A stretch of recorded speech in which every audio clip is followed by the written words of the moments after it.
मैं हूं हैदर वहीद और आप देख रहे हैं एजेंडा 360।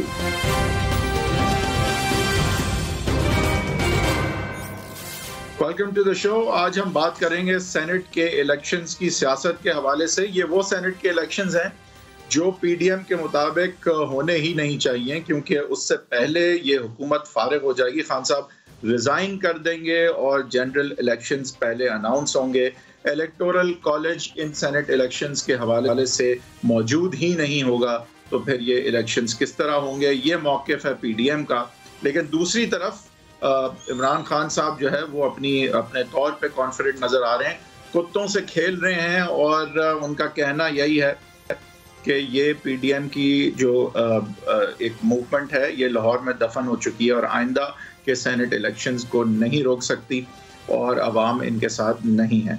अब इसमें सच क्या है और आने वाले वक्तों में और सेनेट इलेक्शंस तक पीडीएम अपनी सियासत और अपनी स्ट्रैटेजी किस तरह चेंज या मॉडिफाई करती है, क्या इस चीज़ की कुछ ज़रूरत वो महसूस करेगी in light of the fact कि खान साहब ने इलेक्शंस जो है वो एक माह पहले कराने का सोचा है, सेनेट इलेक्शंस। और जहाँ तक लॉन्ग मार्च और इन दीगर चीज़ों की बात है तो हमने देखा कि कैबिनेट में एग्री शफल भी हुआ। शेख रशीद अहमद साहब जो हैं वो अब इंटीरियर मिनिस्टर हैं। क्या किसी तरफ इशारा करती है ये बात या नहीं, इस पर हम बात करेंगे। अली मोहम्मद खान पीटीआई के सीनियर रहनुमाएं हमें ज्वाइन कर रहे हैं और साथ ही साथ जावेद लतीफ़ साहब हैं पीएमएल नून के सीनियर रहनुमा हैं, और उनसे हम ये भी पूछेंगे कि लाहौर के जलसे के बाद की जो सियासत है उसमें उनके बयानात का एक नुमाया रोल रहा है। तो फिर सच क्या है? क्या वाकई ये लाहौर का जलसा जो है इसको क़यादत ने एक कामयाबी समझा या नहीं समझा? क्या वाकई इसके हवाले से सज़ा और जज़ा जो है वो आगे होने जा रही है? क्या वाकई कंसर्न्स थी कि एमएनएज़ और एमपीएज़ अपना उस तरह से रोल या जिम्मेदारियां उस तरह से नहीं उठा सके जिस तरह से उनको ये जिम्मेदारियां दी गई थी? जावेद लतीफ़ साहब, आपसे अगर मैं शुरू कर सकूं तो पहले इसी टॉपिक को ब्रोच करेंगे। मरियम नवाज जो हैं वो अपने करियर का एक सोलो पहला जलसा करने जा रही थी, और पहला भी नहीं, मेरे ख्याल से पहले वो गुजरावाला का एक बहुत कामयाबी से जलसा कर भी चुकी थी। लेकिन लाहौर है और वो जलसे की अपनी एक अहमियत थी। उसको एक हाइप अप भी कुछ इस तरह से किया गया था कि जैसे आर या पार वाला जलसा होगा। हमने देखा कि एक अच्छा जलसा हुआ। मरियम नवाज साहिबा ने पहले भी जो रैलीज लाहौर में की वो बेइंतहा कामयाब नजर आई और वो खुद एक लीडर बन के उभरती हुई नजर आई। लेकिन लाहौर जलसे के बाद आपका कहना है कि बातचीत कुछ इस किस्म की हुई है आपकी सीसी में कि शायद ऐसे के जैसे क़यादत जो है वो एमएनएज़ एमपीएज़ और लोकल जो क़यादत थी उसके परफॉर्मेंस से और एफर्ट से ज़्यादा खुश नहीं है, जिससे तासुर कुछ इस तरह से मिला कि जैसे जलसा उतना कामयाब नहीं था जितना कि क़यादत बता रही है। आप मुझे ये बताएं कि जलसा तो शुरू होता है 3-4 बजे और 12 बजे जो है हुकूमत वक्त के तमाम मामले खसूसी यहाँ तक कि वज़ीर आला पंजाब मीडिया मखसूस मीडिया वो कह रहा है कि जलसा नाकाम हो गया। अभी तो जलसा शुरू भी नहीं हुआ था तो आपने उस वक्त जलसे को नाकाम कह दिया। और दूसरी बात रही जहाँ तक कामयाबी की, तो ये मरियम नवाज शरीफ का पहला जलसा नहीं था हैदर वहीद साहब। इससे पहले जो आप गुजरांवाला का जिक्र कर रहे हैं वो भी पहला जलसा नहीं था। मरियम नवाज शरीफ को जब गिरफ्तार किया गया था सरगोदा के जलसे के बाद, उससे पहले वो जलसे 8 के करीब कर चुकी थी और कामयाब तरीन जलसे थे। उस वक्त हुकूमती मशीनरी जब उनको अदारों को हुकूमत वक्त इस्तेमाल कर रही थी, आपके मीडिया को कंट्रोल किया हुआ था। कोई मीडिया उनके रैलियों की जलसे की झलक नहीं दिखा सकता था, ये पाबंदी थी। इसके बावजूद जलसे कामयाब हुए। और जहाँ तक लाहौर के जलसे का तल्लुक है तो अगर ये बकौल हुकूमत वक्त के कि ये नाकाम जलसा है तो फिर उनको सेनेट के इंतखाबात 1 माह पहले कराने की ज़रूरत क्यों पेश आ गई? फिर उनको जलसा वाले दिन जलसा शुरू होने से पहले नाकाम की रट क्यों लगाना पड़ी? और हमें इल्म है कि कौन से मीडिया चैनल किस मजबूरी की बिना पे आज तक यही गुफ्तगू करते आ रहे हैं, जबकि लोग जो गए हैं उनके इल्म में है कि पाकिस्तान की हिस्ट्री में 2 जलसे इंडिपेंडेंट हुए हैं लाहौर में। सही है, आप कुछ कह रहे हैं? जी जी, मैं कह रहा हूँ पिछले साल मरियम नवाज ने बेइंतहा कामयाब पाकपतन, फैसलाबाद, पंजाब में 6 जलसे किए, जिसके बाद उनको इसीलिए अरेस्ट भी कर लिया गया कहा जाता है। तो बिल्कुल बहुत बड़े जलसे किए, बहुत कामयाब जलसे किए। इस दफा और इस साल लाहौर को इस तरह की इंपॉर्टेंस और इस तरह क्यों पेंट किया जा रहा था कि ये जैसे मरियम नवाज का पहला बड़ा जलसा है, जबकि ऐसा नहीं था। तो इतनी हाइप और उस तरह की हाइप क्यों क्रिएट की गई इसके बारे में कि ये आर या पार है और मरियम नवाज का रेफरेंडम है, क्योंकि ऐसा नहीं था। पिछले साल मरियम साहिबा अपने आप को इजीली एस्टैब्लिश कर चुकी थी कि वो अपने तौर पे बड़े बड़े बड़े जलसे कर सकती। उन्होंने 6 किए और गुजरांवाला भी पहले कर चुकी। हैदर, तो ये परसेप्शन क्रिएट किया गया। हैदर, मेरी बात ये है कि इसको जी मैं कह रहा हूं मार्केटिंग का थोड़ा मसला था या पोजिशनिंग का थोड़ा मसला था, क्योंकि मरियम नवाज का ये पहला जलसा नहीं था। बिल्कुल सही बात है कि नहीं था। नहीं, वो तो 6 बड़े जलसे पिछले साल ही कर चुकी हैं। ये इशू नहीं था हैदर, हैदर ये इशू नहीं था। इशू ये था कि आप ये देखें कि पाकिस्तान में ये एक हकीकत है कि इशारों पर जलसे रैलियां होती रही हैं, इशारों पर एहतजाज होते रहे हैं, और ये वाहिद जलसा था बेनज़ीर भुट्टो के इस्तकबाल के बाद जो वो बाहर से आई थीं, जो मीनार पाकिस्तान जलसा हुआ था। 2 जलसे हुए हैं जो किसी इशारे या हुकूमती सरपरस्ती के बगैर या इशारों की सरपरस्ती के बगैर जो 2 जलसे हुए, एक बेनज़ीर भुट्टो का और ये एक मरियम नवाज शरीफ या PDM का जलसा, जिसको आपको कहना चाहिए लाहौर का जलसा जो हुआ 13 तारीख को। ये लाहौरिये जानते हैं, देखने वाले जानते हैं, जो वहाँ गए थे उनको इल्म है कि इससे बड़ा जलसा हो नहीं सकता मीनार पाकिस्तान में, कि जितना जलसा अंदर हो रहा था उससे 4 गुना जलसा बाहर खड़ा था। मगर इससे बड़ी बात जो है वो और है, वो ये है कि इस जलसे में एक फ़ैसला होने जा रहा था जिसकी वजह से इसको हाइप ज़्यादा दी गई, या जो परेशानी थी हुकूमत को, जो 12 बजे से ही शुरू हो गए थे कि जलसा नाकाम हो गया, वो वजह ये थी कि ये जलसा 1940 में जो करारदाद पास हुई थी, इसी मीनार के साए तले उसको दोहराया जा रहा था कि उस वक्त क्या अज़म हुआ था और आज क्यों ये ज़रूरत पेश आई जो मशरकी पाकिस्तान में उस वक्त भी जिसको गद्दार कहा गया और फिर गद्दार बना दिया गया, जिसका नाम था शेख मुजीबुर रहमान। वहीद, आपको शायद इल्म होगा, याद होगा, आप पढ़ते हैं, मैं जानता हूँ आपको, मगर मुझे ये बताएं कि उस वक्त 50 साल हो गए इस बात को, उस वक्त भी वो सिविलियन बालादस्ती की बात करता था। वो बात वो करने वाला था जिसने मोहतरमा फातिमा जिन्ना की इलेक्शन कैंपेन में एक मरकजी रोल अदा किया था, मगर हमने उसको गद्दार बना दिया। आज भी वही 50 साल बाद हो रहा है कि जिन्होंने पाकिस्तान के लिए कुछ किया है, जिन्होंने पाकिस्तान के दिफा को नाकाबिले तस्खीर बनाया, जिन्होंने पाकिस्तान की मईशत को बेहतर बनाया, जिन्होंने पाकिस्तान से अंधेरे दूर किए, जिन्होंने पाकिस्तान के रुपए की कदर बेहतर की, डॉलर की कीमत को नीचे रखा, ये सारी चीजें करने वाले को इंडियन एजेंट भी कह दिया गया, उसको करप्ट कहकर, नाहल कहकर, और यहां से फारिग भी कर दिया गया। जावेद साहब देखें, ये ठीक है, नॉट विद स्टैंडिंग ये सारी चीजें, मेरा सवाल ये है, और अली मोहम्मद खान साहब के पास भी मुझे जाना है, ये बस जल्दी से बता दें कि क्या वो हथकंडे थे? आपने कहा मीडिया को मैनेज किया गया था, यानी 2-3 चैनल्स को मैनेज करके एक कामयाब जलसे को नाकाम कराया जा सकता है, एक तो आप ये कह रहे हैं। दूसरा, आपका क्या कहना है कि वो क्या वजूहात थी कि कामयाब जलसे को पोर्ट्रे किया, कामयाब नहीं था? ये आपका कहना है, मैं ये बात नहीं कह रहा कि 2-3 टीवी चैनल को मैनेज करके जलसे को नाकाम किया जा सकता है, मैं ये नहीं कह रहा। मैं ये कह रहा हूँ कि 2-4 चैनल जो हैं अगर ये कह भी रहे हों कि जलसा नाकाम है, जलसा नाकाम है, तो उनके कहने से जलसा नाकाम नहीं हो सकता। आज तो सोशल मीडिया भाई देखो, आज तो किसी चीज़ को छुपाया ही नहीं जा सकता और किसी बात गलत को आप दुरुस्त कह ही नहीं सकते। आप आज ये नहीं कर सकते कि वो 1960 की दहाई है या 1970-80 है कि जब 6 माह बाद किसी को पता चलता था कि अटक शहर में क्या हुआ है या लाहौर में क्या हो रहा है। आज तो एक सेकंड के बाद आपको पता चल जाएगा कि कराची में क्या हो रहा है या यहाँ क्या हो रहा है। अली मोहम्मद खान साहब, मुल्तान में हमने देखा कि पीटीआई की या हुकूमत की एक ऐसी स्ट्रैटेजी थी जिसने एक जलसे को 5 दिन का बना दिया और 15,000 के जलसे को 50,000 का दिखाया, क्योंकि इस तरह की मीडिया कवरेज हुई वहाँ की एडमिनिस्ट्रेटिव हथकंडों की वजह से। आई थिंक आप लोगों ने उससे सीखा और लाहौर में वही चीज़ नहीं दोहराई और अपनी मीडिया स्ट्रैटेजी और पीआर स्ट्रैटेजी को आपने, मुझे लगता है, इस दफ़ा बहुत ज़्यादा प्लान किया।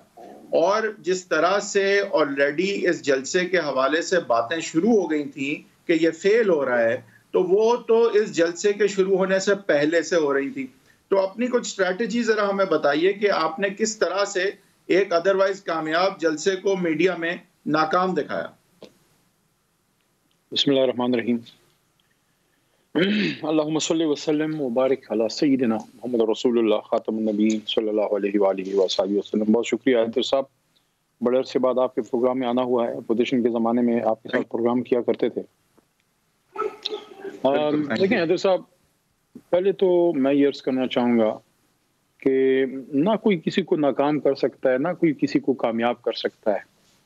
इंसान का अपना अमल इंसान को कामयाब और नाकाम करता है। दूसरा, वो कहते हैं ना कि never under estimate the power of a common man, एक बात होती है ना, तो मैं इसको इस तरह से कहूँगा कि never under estimate the common sense of Pakistani common man. क्यों? हमारा जो आम पाकिस्तानी है, अगर वो उसने तालीम नहीं भी की ना, वो इतना पॉलिटिकली मैच्योर होता है, ख़ासकर लाहौर का जो बासी है या अर्बन पंजाब का या हमारे पख्तूनख्वा का, बड़ी एगैलिटेरियन सोसाइटी है हमारी पख्तूनख्वा में। ये आसानी से आप इनको कन्विंस नहीं कर सकते, आपको वोट देते हैं, अगली बार आपको चेक करते हैं। तो मैं समझता हूँ कि बेसिकली जो लाहौर का जलसा है, इसने सोचने पे मजबूर ज़रूर किया होगा मियाँ साहब को। ये तो चलो एक डिबेटेबल बातें हैं। जावेद साहब कहेंगे कामयाब था, मैं कहूँगा नाकाम था। जो आंखों ने देखा वही सच था।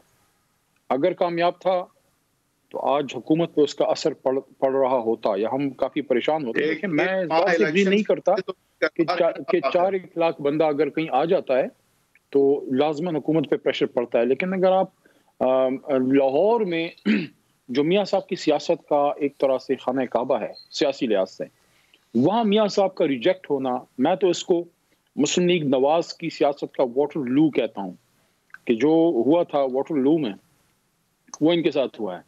अब ये जो जलसा था, आप इसको इस तरह से भी देख लें कि हमने 4 बार मीनार पाकिस्तान को भरा है और बेनज़ीर साहिबा ने 1 बार इसको भरा। एक दफ़ा जो है वो जो जनाजा हुआ वहाँ पे रिजवी साहब का बड़ा जनाजा था, वो काफ़ी मोन्यूमेंटल था, लेकिन वो चूँकि पॉलिटिकल एक्टिविटी नहीं थी तो उसको आप इससे कंपेयर जक्स्टा पोजिशन में नहीं कर सकते।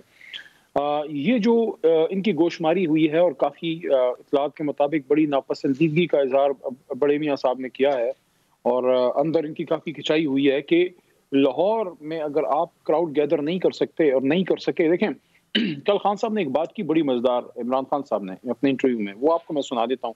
और मैं समझता हूँ कि खान साहब की भी बड़ा तजर्बा है बड़े जलसों का। उन्हें बड़ी मज़ेदार बात की है, वो किसी पॉलिटिकल वर्कर के लिए समझने वाली बात है कि उन्होंने कहा कि बड़ा जो जलसा है, जो मीनार पाकिस्तान जैसा ग्राउंड है, उसको वर्कर से नहीं भर सकते, वर्कर लोगों को नहीं ला सकता। उसके लिए जब आवाम निकलती है, मैसेज जब कन्वे होता है। ये जो हमारा जलसा था 30 अक्टूबर वाला, उसमें अगर आप याद करें हैदर साहब, उसमें लाहौर की जो middle class, lower middle class, upper middle class, ये सारी निकल के आए थे। उसमें सरकारी अफसरान भी थे, उसमें बिजनेसमैन भी थे, उसमें स्कूल के बच्चे भी थे, उसमें ख़वातीन बहुत बड़ी तादाद में आई थी, फैमिलीज आई थी, उसमें फीमेल स्टूडेंट्स आई थी, उसमें रेडी वाले आए थे। एक लाहौर एक फंक्शन का समा था, सारे आए हुए थे। तो मैं समझता हूँ कि इस तरह से जो ये रिजेक्ट हुए हैं, इनको ज़रूर सोचना चाहिए, अपनी सियासत पर नज़रसानी करें। जिस तरह हमने जो लाहौर में जो मुल्तान में पॉलिसी थी हैदर साहब, उसको हमने नज़रसानी किया ना। मुझे ये भी याद है कि मैं उस एक मीटिंग में था खान साहब के साथ, जब वो एक डिसीजन मेकिंग वो कर रहे थे, तो खान साहब ने वहाँ उस जलसे से पहले भी ये बात की थी कि मैं नहीं चाहता अननेसेसरी जो है किसी को रोका जाए, लेकिन फिर लोकल पंजाब की लीडरशिप ने शायद फैसला किया होगा, क्योंकि वज़ीर-ए-आज़म साहब माइक्रो मैनेजमेंट तो करते नहीं है, उनको और भी काफ़ी मसाइल हैं, सिर्फ इनके जलसों पे तो नहीं फोकस करते। तो वो जब उन्होंने वो नीचे ज़द कॉप किया या रोकने की कोशिश की, जो भी हुआ वहाँ, उसको उन्होंने नोटिस किया और स्ट्रिक्टली उन्होंने कहा कि भाई पहले क्यों कराए जा रहे हैं अली मोहम्मद खान साहब? अगर ये जलसा फेल था, फिर इसका इम्पैक्ट हमें नजर क्यों आया 2 ही दिन बाद कि न्यूज साइकिल जो है, आप एक फेल्ड जलसे से आप ले गए अपनी अनकॉन्स्टिट्यूशनल एडवाइस को फॉलो कर रहे हैं, नहीं कर रहे, एडवाइस सही है नहीं है, न्यूज साइकिल वहां पे चली गई। आप कहते हैं जलसा फेल था, अगर एक फेल्ड जलसा था तो हफ्ते तक तो यही खबर चलने देते आप, लेकिन आपने रिएक्ट किया और पहले कर दिए, सेनेट इलेक्शंस का ऐलान कर दिया इस किस्म का, जिससे तासुर यही मिला कि जलसा फेल नहीं था, जलसे का इम्पैक्ट हुआ, आपने रिएक्ट किया। अदर साहब देखें, आप खुद मेरे ख्याल में आप वकील हैं, प्रैक्टिसिंग लॉयर शायद हैं आप। जी जी। जब आप अदालत में होते हैं, आपका मुखालिफ वकील जब कोई नैरेटिव खड़ा करता है, एक आर्गुमेंट बिल्ड करता है, तो आप उसको उसी आर्गुमेंट का तुर्की बतुर्की जवाब देते हैं कानून की नज़ीरों की बुनियाद पे, PLD पेश करते हैं, CMR वगैरह पेश करते हैं। अब यहाँ पे एक बात तो क्लियर है ना, सियासत हो रही है, ये सियासत कर रहे हैं, सियासत का जवाब सियासत से ही होगा ना। अब अगर ये कोई कौम की खिदमत में निकले होते हैं, तो क्या आप मुझे ये बताएं, कभी कोई लीडर हमेशा कौम को बच्चों की नज़र से देखता है? कभी कोई अपने बच्चों की जिंदगी खतरे में डाल सकता है अपनी मकासद के लिए? या तो कोई आप पाकिस्तान आज़ाद करने निकले हों, जिस तरह भी बात हुई, जावेद साहब ने भी बात की है, बड़ा मुझे अजीब सा लगा कि 1940 की करारदाद और उस करारदाद लाहौर की गैदरिंग को इससे आप जो है वो कंपेयर कर रहे हैं। कंपेयर करना ही मैं समझता हूँ जुर्म अजीम है। कहाँ कायद आज़म, कहाँ मरीम नवाज और मौलाना फजल रहमान, कहाँ लियाकत अली खान और कहाँ जो है हैदर साहब, कहाँ बिलावल भुट्टो जरदारी साहब, कहाँ सरदार अब्दुल रब नश्तर, और कहाँ ये लोग, कहाँ पाकिस्तान बनाने की तहरीक और कहाँ पाकिस्तान को तबाह करने वालों की दूसरी नस्ल का एक इज्तिमा के और भी कोई कमी रह गई है? मुझे इस बात पे फख्र है हैदर साहब, जब 1940 में करारदाद लाहौर पास हो रही थी, जहाँ कायद आज़म स्टेज पे थे, लियाकत अली खान साहब उनके साथ थे, सरदार अब्दुल रब नश्तर साहब उनके साथ थे, AK फजल हक साहब वहाँ पे मौजूद थे, जिनको शेर बंगाल कहा जाता है, जहाँ खैबर पख्तूनख्वा बलोचिस्तान से लोग आए हुए थे, सिंध से, वहाँ मेरे लीडर इमरान खान साहब के वालिद इकरामुल्लाह नियाजी साहब भी वहीं थे, और मेरे अपने दादा पीर मोहम्मद खान साहब मुस्लिम लीगर थे उस ज़माने में, ऑल इंडिया मुस्लिम लीगर जो ओरिजिनल मुस्लिम लीग थी, वो भी वहीं पे मौजूद थे। तो वो तो पाकिस्तान बनाने की एक जो है वो इज्तिमा था। अब जो ये निकले हैं लॉन्ग मार्च में, आप मुझे बताएं, क्या आप मुझे दिल पे हाथ रख के हैदर साहब बताएं, मेरी बात सुन के जावेद साहब मुस्कुरा भी रहे होंगे, क्या ये सारी कहानी जो है ये सेनेट के इलेक्शन के गिर्द नहीं घूम रही इनकी? क्या इनकी कोशिश नहीं है कि किसी भी तरीके से इमरान खान साहब को अक्सरियत ना लेने दें सेनेट में, क्योंकि फिर कानून साजी में हमारा हाथ काफी खुल जाना है, हमें एक ओपन हैंड जो है वो मिल जाना है। तो अगर वो सियासत कर रहे हैं, तो क्या हम यहाँ पे कोई पूल लगाने आए हैं?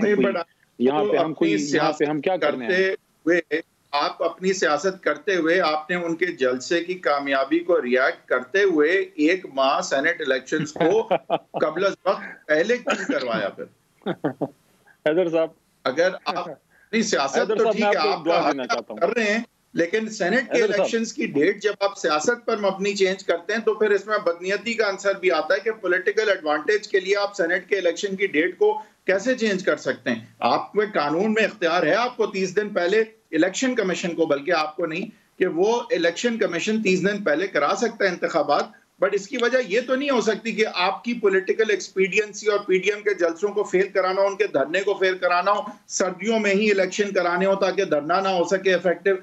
ये वजूहात तो नहीं हो सकती ECP की।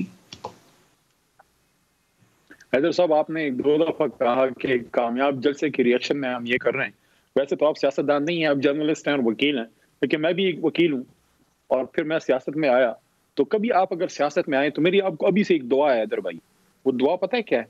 वो दुआ ये है कि जब भी आप जलसा करें, मेरी दुआ आपको ये है, अल्लाह करे वो आपको लग जाए कि आप लाहौर जैसा, इन जैसा कामयाब जलसा आपसे अल्लाह कभी ना कराया कि आपकी सारी सियासत ही उधर दम तोड़ जाए। जहां तक इस बात का ताल्लुक है कि शायद हम इसलिए ये करना चाह रहे हैं ये जब निकलेंगे तो जब ये लॉन्ग मार्च में निकलें तो फिर वहाँ इलेक्शन हो रहा हो, देखें हुकूमत अपनी जो पॉलिटिकल सिचुएशन है उसके मुताबिक जो है हुकूमत कुछ फैसले करती है। हुकूमत का एक इख्तियार है कि वो एक पॉलिसी डायरेक्शन दे, बाकी फैसला जो है वो इलेक्शन कमीशन ऑफ पाकिस्तान का है। और सुप्रीम कोर्ट जाने का जो इंदिया दिया, अटॉर्नी जनरल साहब ने जब ब्रीफिंग दी, हुकूमत ने जब इंदिया दिया, तो उसका मकसद भी ये था कि कुछ चीज़ों में क्लैरिटी के लिए सुप्रीम कोर्ट ऑफ पाकिस्तान की तरफ जाया जाए। बहरहाल ये चीज़ एक साबित हुई, ये चीज़ एक साबित हुई कि अपोजिशन ने जो किया सियासत की, अवाम के मफाद के लिए नहीं निकले, अपनी सियासत के लिए निकले और अपनी सियासत के लिए अवाम की जिंदगियां जो है वो खतरे में डाली। अच्छा देखें, इल्ज़ाम ये लगता है अली मोहम्मद खान साहब के ओपन बैलेट जो है वो है तो बड़ी अच्छी मुकद्दस बात और सेनेट इलेक्शंस के लिए ज़रूरी भी, लेकिन पिछली दफ़ा आपको ये ख्याल नहीं था, जब इस दफ़ा आपकी सियासत को सूट करता है कि लोग अपनी पार्टी लाइंस पे ही वोट दें तो आप जीतते हैं, तो आपको इस चीज़ का ख्याल आया। चलें, जिस तरह भी आया, एक ख्याल बुरा नहीं है, लेकिन इसको इम्प्लीमेंट करने की बात जो है वो तो अब आईनी तरमीम से, और आईनी तरमीम तो होती नजर नहीं आ रही। ये जो सेनेट के इलेक्शन की आपने बात की है, तो पिछली बार हम इसको पुरजोर तरीके से इसलिए नहीं कर सके कि उस वक्त तो हमारी सूबे में हुकूमत थी और एक फेडरेटिंग यूनिट हमारे पास था। मियाँ साहब के पास मरकज़ भी था और उनके पास पाकिस्तान का सबसे बड़ा सूबा पंजाब भी था, हमारी हुकूमत नहीं थी।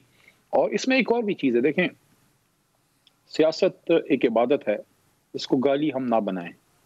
और अगर हम एक बात करें कि हम इस पे सियासत करें, उसका मतलब बाज़ औक़ात हम कहते हैं कि भाई ये बंदा सियासत कर रहा है, इसका मतलब है ज़ाती मफाद के लिए कर रहा है।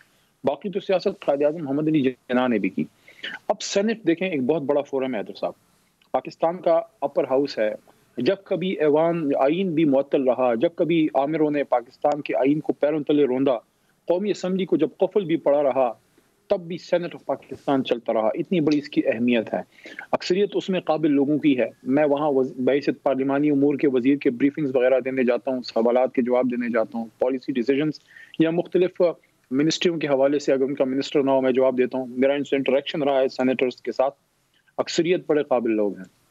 चंद गंदे अंडों की वजह से हमारे सेनेट ऑफ पाकिस्तान का वो अब भी बहुत बड़ा स्ट्रेचर है, लेकिन वो जो स्ट्रेचर होना चाहिए था, जब खरीदो फरोख्त की बातें हैदर साहब होती हैं तो उससे उन लोगों की जो है एक क्रेडिबिलिटी को जख्म पहुंचता है जो अपनी पॉलिटिकल एक मूवमेंट की वजह से, एक कुर्बानियों की वजह से, या अपनी इंटेलेक्चुअल कैपेबिलिटी की वजह से, टेक्नोक्रेसी की वजह से। एक आदमी अच्छा वकील है, एक आदमी अच्छा बिजनेसमैन है, एक आदमी अच्छा इंजीनियर है, वो डॉक्टर है, उस बुनियाद पे वो आया है, स्कॉलर है। तो अब इसकी ये तो पाकिस्तान की एक नेशनल खिदमत है कि पाकिस्तान के सेनेट का इलेक्शन हर तरह के शकूक व शुबात से जो है वो साफ व शफाफ हो। हमेशा जो सीक्रेट बैलेट होता है, पाकिस्तान की तारीख इस बात की गवाह रही है कि सीक्रेट बैलेट ने हमेशा स्टेटस को, हुकूमत को फायदा पहुंचाया है, क्योंकि अपोजिशन के पास तो किसी को प्रेशराइज करने के लिए या किसी को इंसेंटिव देने के लिए कुछ नहीं होता।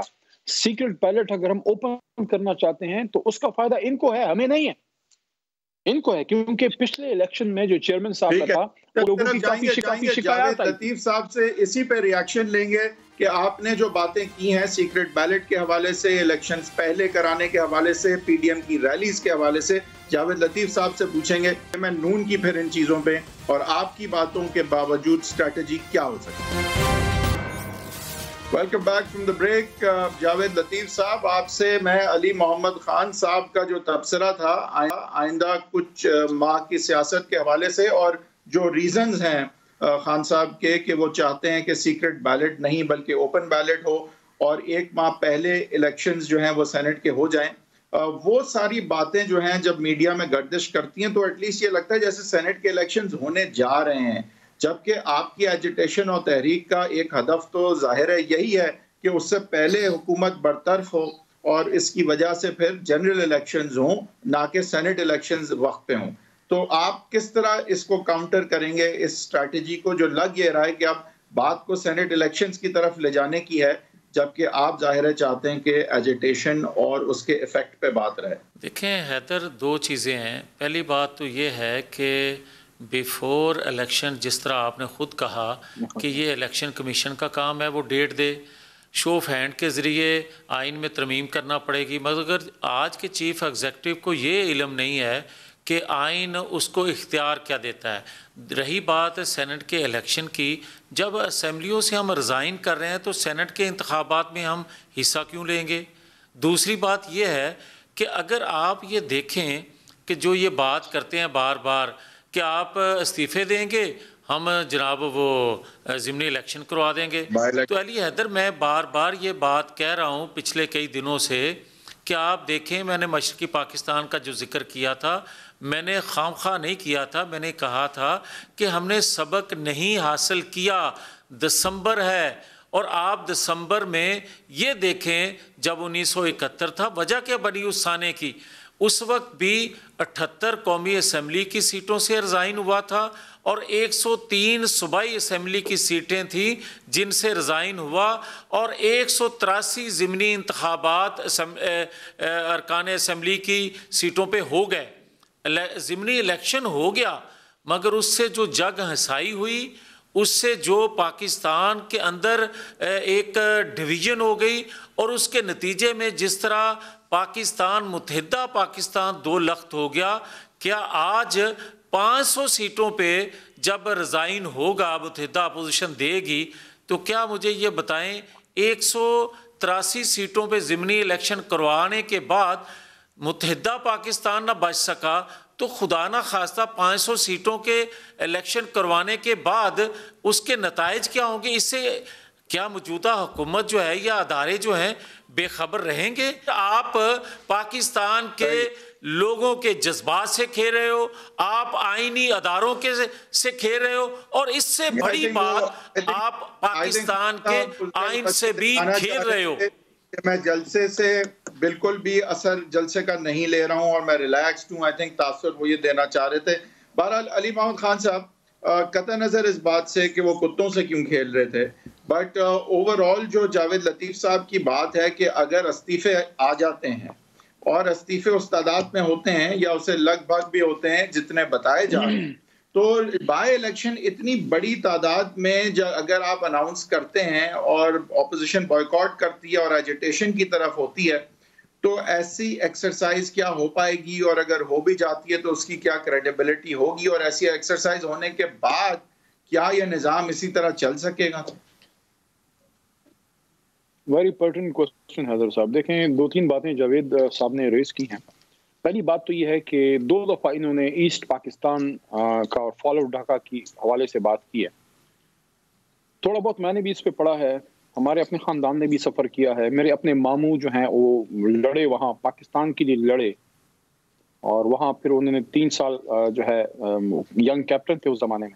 हमारे ख़ानदान ने सफ़र किया, हमें पता है कि कितनी तकलीफ से वो लोग गुजरे जिन्होंने पाकिस्तान जिंदाबाद और पाक फौज जिंदाबाद का नारा उस वक्त ईस्ट पाकिस्तान में लगाया। और मैं आपको एक और भी चीज़ बता दूं, वो ज़माने गए। ये हमें कोई थ्रेट ना करे कि हम इस्तीफा देंगे तो ईस्ट पाकिस्तान वाली सूरत हाल होगी। मेरे जैसे करोड़ों हैं, और ये हमारा बदन बीच में से जब तक कटेगा नहीं ना, जब तक अली मोहम्मद के ये बदन 2 टुकड़े नहीं होगा ना, पाकिस्तान किसी का बाप भी 2 टुकड़े नहीं कर सकता। तो ये बिल्कुल कान खोल के सब सुन लें। बाकी सियासत करनी है, आए सियासी बातें करते हैं। और सियासी बात ये है कि निज़ाम जो है वो मुतहम्मिल नहीं हो सकता कि जहां पूरी ऑपोजिशन बाहर आ जाए। This is just a political rhetoric. देखें, मैं आपको पिछले दिनों 16 दिसंबर को भी एक बात की और आपके प्रोग्राम में भी एक बात करूं। सियासत करें हैदर साहब, इनको मैं कह रहा हूं सियासत करें, लेकिन रियासत की कीमत पे नहीं। आप बॉर्न अगेन डेमोक्रेट्स जरूर बने, आप बिल्कुल जो है नए नए सियासी मंडेला जो है आप बने। आप नेल्सन मंडेला बनने की कोशिश कर रहे हैं, चे गुवेरा बनने की कोशिश कर रहे हैं, करें, लेकिन फिर खुद सोच लें कि आप चाहते क्या हैं। इनके लीडर जो हैं, एक तरफ गुजरांवाली जलसे की तरफ मेरा इशारा है, इनके लीडर एक तरफ मियां नवाज शरीफ जो हैं वो फौज को गाली देते हैं सिपा सालार का नाम लेके। उनकी बेटी गिलगित बल्तिस्तान में जाके कहती है, एस्टैब्लिशमेंट को रिक्वेस्ट करती है कि इनको घर भेजें। तो या आप गिरबान पकड़ें एस्टैब्लिशमेंट का या पैर पड़े, फैसला तो करें करना क्या। आपने इमरान खान साहब के बारे में बात की कि वो कोई कुत्तों से खेल रहे थे, तो वो जावेद साहब कुत्ते हैं और अपना कुत्तों से खेलने का वो जवाब देते हैं। फिर आप ही के पास आ रहा हूं जी। उनकी तरह देखें, अपने पालतू कुत्तों से खेलना बेहतर है इससे कि आप कौम का खून चूसें, कौम का गोश्त निचोड़ें, उसको भंबोड़ें, पाकिस्तान के इदारों को तबाह करें। ये तो वो आदमी है जो बनी गाला में अपनी बिजली का बिल भी खुद देता है। ये तो आदमी है जो अपना खर्चा खुद उठाता है, जो तो पीएम हाउस भी नहीं रहता, जो बिल अपना खुद देता है। कोई कैंप हाउस नहीं है इमरान खान साहब का। जावेद साहब की बारी है जी। जी जावेद साहब, ये अच्छा है कि कुत्तों को आप खिलाते हैं बजाय इसके कि आप कौम का खून जो है वो चूसें। जी जी जावेद साहब बोलिए। मैं हैदर ये बात कहना चाह रहा हूँ कि मुझे बिल्कुल इनको हक है अली साहब को कि वो हुकूमत वक्त की तर्जमानी कर रहे हैं, उनकी वकालत करते जाएं, मगर मेरा एक आपसे सवाल है, अपने दिल पे हाथ रख कर ये कहें कि 2.5 सालों में जो पाकिस्तान के अदारों के साथ, जो पाकिस्तानी कौम के साथ महंगाई की शक्ल में, बेरोज़गारी की शक्ल में, पाकिस्तान के अंदर आज लोग अदम तहफ़्फ़ुज़ का शिकार ख़ुद को महसूस कर रहे हैं, पाकिस्तान का सरमायाकार ख़ुद को अदम तहफ़्फ़ुज़ का शिकार महसूस कर रहा है, और दुनिया में भी हम ये सारी वो चीज़ें हैं, अगर इनका मुआवजा पिछली हुकूमतों से किया जाए तो मुझे अली साहब की बात का जवाब देने की ज़रूरत नहीं है। ये आप कर सकते हैं, देखने वाले सुनने वाले कर सकते हैं।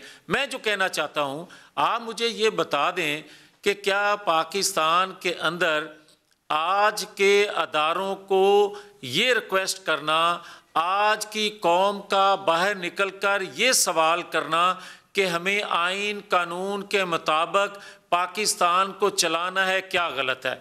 अगर पाकिस्तानी कौम आज निकल कर ये कहती है कि हमें 2 वक्त की रोटी जो है हमारी पहुंच से दूर है, मेडिसिन हमारा कोई प्यारा बीमार हो जाए तो हमारी पहुंच से दूर हो गई है, हम बच्चों को तालीम नहीं दे सकते, हमारी पहुंच से दूर हो गई है, गैस बिजली के रेट्स जो इतने बढ़ गए हैं, महीने बाद ये देने की पोजीशन में हम नहीं रह गए, तो फिर मुझे ये बताएं अली, हैदर एक सेकंड, मैं ये पूछता हूं कि ये कहते हैं ये नैरेटिव में क्या बुराई है कि मुदाखलत सियासत में खत्म हो? इस नैरेटिव में क्या बुराई है कि आइन और कानून के मुताबिक सियासत चले, हुकूमत चले?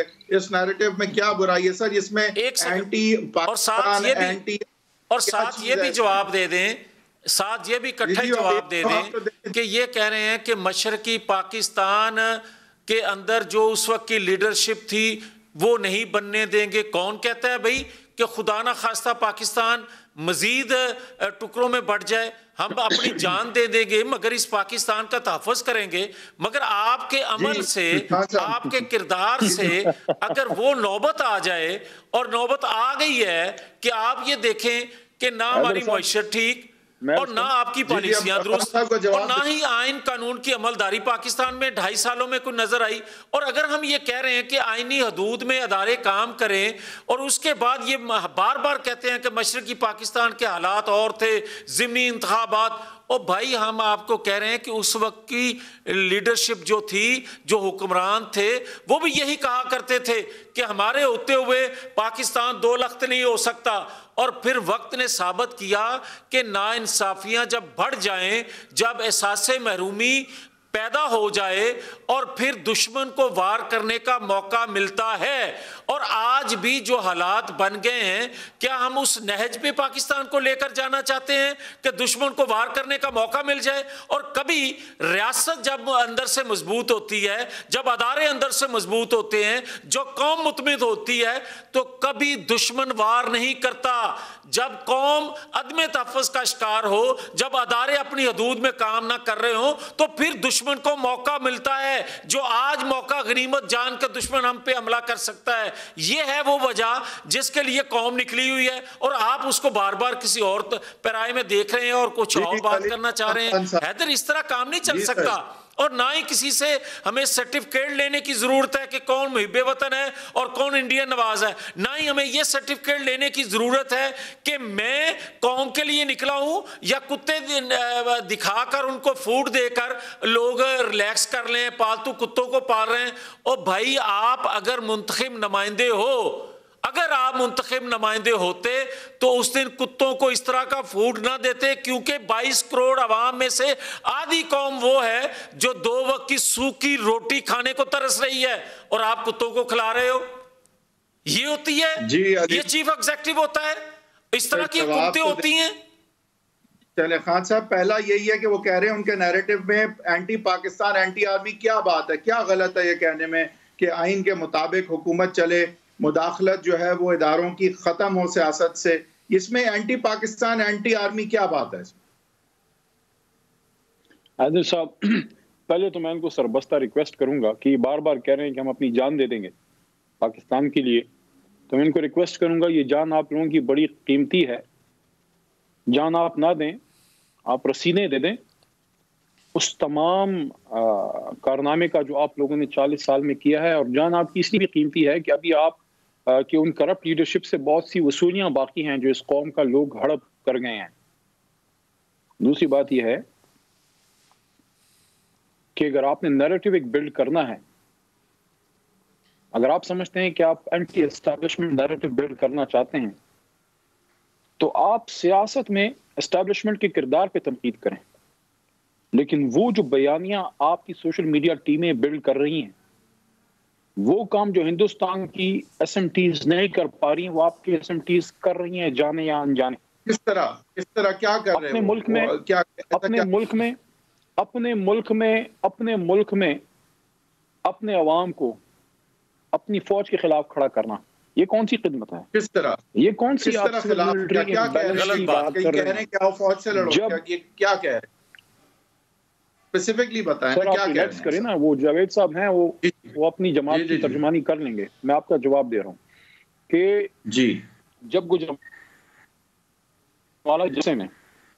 गुजरांवाला के जलसे में मियां नवाज शरीफ ने कहा कि सारी कौम सीसा पिलाई हुई दीवार बन जाए, क्यों भाई दीवार बन जाए? हिंदुस्तान के खिलाफ क्यों ना दीवार बने?